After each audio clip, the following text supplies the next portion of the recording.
Hello guys, आप सभी का स्वागत है फिर से मेरे यूट्यूब चैनल पे। आई होप आप सभी स्वस्थ होंगे, अच्छे होंगे।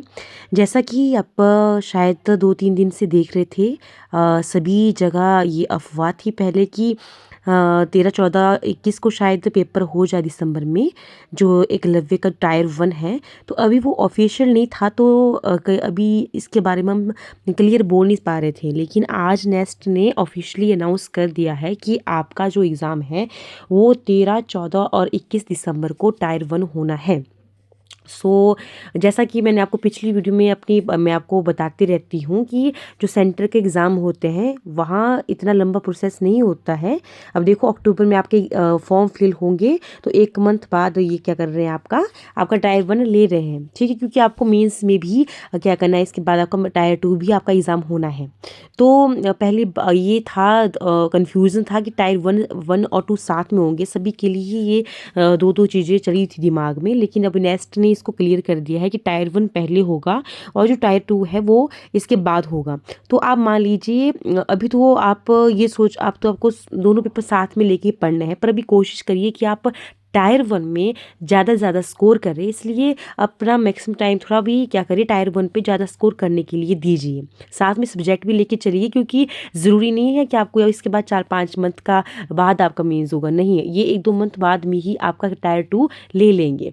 तो क्योंकि अप्रैल से सेशन नया स्टार्ट होता है, तो इससे पहले अगर इन्होंने ज्वाइनिंग करानी है तो उतना लंबा प्रोसीजर नहीं रखेंगे। तो अभी आपको सब्जेक्ट भी अपना साथ में लेके चलना है, पर कोशिश करिए कि आप अभी टायर 1 भी ज़्यादा से ज़्यादा उसमें स्कोर गेन करें, क्योंकि आपको पता है जो हाई मार्क्स वाले होंगे वही टायर 2 के लिए आपके पास नेक्स्ट क्वालिफाई करेंगे, वो पेपर देने जाएंगे, ठीक है।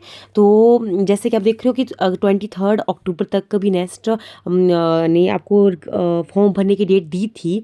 तो नवंबर के 1 मंथ बाद ही आपका टायर 1 हो रहा है। तो ये मान के चलिए कि टायर 1 के बाद भी आपको फेब तक शायद टायर 2 देखने को मिल जाए, क्योंकि अप्रैल से सेशन स्टार्ट हो जाता है EMRS में। तो इनकी तो कोशिश यही होगी कि ज्वाइनिंग जो है वो आपको मई तक हो जाए। जैसे मैक्सिमम जितने भी लोग पहले लगे हुए थे, हमारी ज्वाइनिंग थी, हमारे से पहले कोई और जिन्होंने ज्वाइनिंग करी थी, सभी की ज्वाइनिंग मई के टाइम ही हुई है। तो मई से पहले डीवी टाइम भी होता है। डीवी में भी आपको काफ़ी टाइम लगता है। पहले आपका डीवी कहीं और के जाके होगा, फिर आपके वहाँ पे जो स्टेट सोसाइटी होती है, जिस स्टेट में आपकी पोस्टिंग होती है वहाँ डीवी होगा। तो वो भी एक प्रोसेस लंबी है। तो आप इतना लंबा हम बोल नहीं सकते कि ये आपको ज़्यादा टाइम देगा। तो फेब तक आप मान के चलिए कि ये आपका मेंस के लिए भी क्या कर लेगा, आपको नोटिस से जल्दी जल्दी इसके बाद देखने को मिल जाएगा। तो भी आप लोगों के लिए यही है कि आप सब्जेक्ट भी साथ लेके चले, पर भी कोशिश करें कि टायर 1 पे आप जितना भी हो सके अपनी लैंग्वेज स्ट्रॉन्ग करिए, और टायर 2 के लिए क्वालिफाई करने के लिए कोशिश करें कि आप इसमें ज़्यादा से ज़्यादा मार्क्स लें। बाकी जो इससे रिलेटेड बुक लिस्ट थी वो मैंने अपने चैनल में अभी आपको अपलोड करके बताई है। टायर 1 के लिए मैंने आप लोगों को पहले भी कहा है कि आप उसको अगर फॉलो करोगे अच्छे से अगर आप वही सोर्स फॉलो करते हो, तो वो भी आपकी बहुत ज़्यादा मदद कर सकते हैं। तो ऑल द बेस्ट गाइस, कोशिश कीजिए कि आप इस पेपर में अच्छा करिए और इस बार जॉब आपकी ही हो। और पेशेंस रखिए, मेहनत करिए। अब मेहनत करने वालों की कभी हार नहीं होती, ये मैं आपको एक एक्सपीरियंस के साथ बोलती हूँ। जब हम भी तैयारी करते थे तो हम भी इतने ज़्यादा नर्वस होते थे, एग्ज़ाम की डेट आए तो हमें भी इतनी टेंशन हो जाती थी, जैसी आपको भी होगी। तो आपने टेंशन ना लेके सिर्फ पढ़ने पर ध्यान देना है। तो ठीक है guys, thank you so much. और आप अच्छे से पढ़िए। बाय।